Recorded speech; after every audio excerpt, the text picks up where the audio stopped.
അച്ഛനും അമ്മയും പരസ്പരം റെസ്പെക്ട് ചെയ്താൽ മാത്രമേ കുട്ടിക്ക് നിങ്ങളോട് റെസ്പെക്ട് ഉണ്ടാവുകയുള്ളൂ. കുട്ടികൾ എല്ലാ സമയത്തും ഒബ്സർവ് ചെയ്യുന്നുണ്ട്. അവർ നമ്മുടെ ക്യാരക്ടർ അബ്സോർബ് ചെയ്യാൻ വേണ്ടിയിട്ടാണ് ശ്രമിക്കുക. ഓരോ നമ്മുടെ പെരുമാറ്റത്തിൽ നിന്നും നമ്മുടെ സംസാരത്തിൽ നിന്നാണ് അവർ പഠിക്കുന്നത്. ഒരു ഭർത്താവ് ഭാര്യനെ കുറ്റപ്പെടുത്തുകയാണെങ്കിൽ, ഇൻസൾട്ട് ചെയ്യുകയാണെങ്കിൽ അത് കുട്ടി പഠിച്ചു വെക്കും. നമ്മൾ ഇന്ന രീതിയിലാണ് റെസ്പെക്ട് അവർക്ക് കൊടുക്കേണ്ടതുള്ളൂ എന്ന് അവർ മനസ്സിലാക്കും. അതേപോലെ തിരിച്ച് അമ്മ അച്ഛനെ കുറിച്ചൊരു കുറ്റം പറയുകയാണെങ്കിൽ അത് കുട്ടിയെ മനസ്സിൽ എപ്പോഴും ഓർത്തു വെക്കും.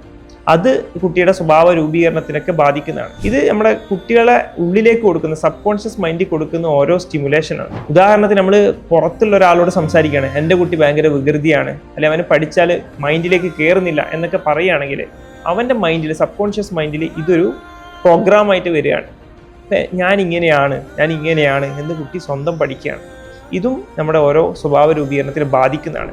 അതുകൊണ്ട് എപ്പോഴും ശ്രദ്ധിക്കുക, കുട്ടികളെ മുമ്പിൽ നിന്ന് സംസാരിക്കുമ്പോൾ വളരെ കോൺഷ്യസ് ആയി സംസാരിക്കുക.